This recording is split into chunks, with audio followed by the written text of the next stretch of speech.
पेश है हिंदी जबान में अपडेट।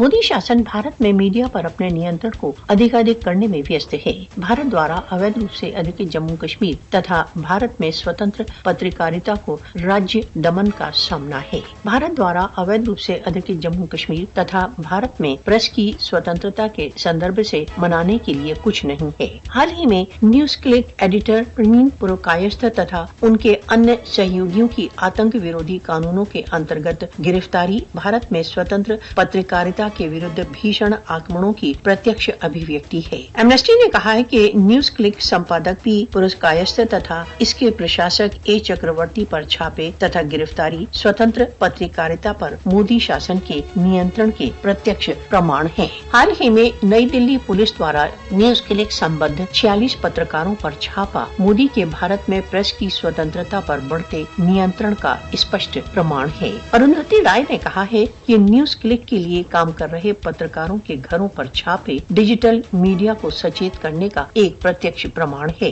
मीडिया पर भारत द्वारा अवैध रूप से अधिकृत जम्मू कश्मीर तथा भारत पर हिंदुत्व विचारधारा को आगे बढ़ाने के लिए बहुत अधिक दबाव है। मोदी शासन भारत द्वारा अवैध रूप से अधिकृत जम्मू कश्मीर तथा भारत में प्रेस की स्वतंत्रता के मूल सिद्धांतों को कुचल रहा है। पत्रकारों ने 5 अगस्त 2019 के पश्चात भारत द्वारा अवैध रूप से अधिकृत जम्मू कश्मीर में अधिकरण अधिकारियों द्वारा निरंतर बढ़ते छापों के समाचार दिए हैं। भारत द्वारा अवैध रूप से अधिकृत जम्मू कश्मीर में सच बोलने पर पत्रकारों को काले कानूनों के अंतर्गत बुक किया जाता है। भारत के अधिकांश मुख्य मीडिया आउटलेट्स बीजेपी द्वारा भ्रष्ट किए जा रहे हैं तथा उन्हें भारतीय एजेंसियों द्वारा चलाया जा रहा है। विभिन्न महत्वपूर्ण मीडिया संगठन बीजेपी तथा आरएसएस के बिजनेस टाइकून्स द्वारा चलाए जा रहे हैं जो हिंदुत्व नीतियों के लिए काम कर रहे हैं। मोदी शासन को भारत द्वारा अवैध रूप से अधिकृत जम्मू कश्मीर तथा भारत में स्वतंत्र प्रेस पर दमन के लिए दंडित किया जाना चाहिए।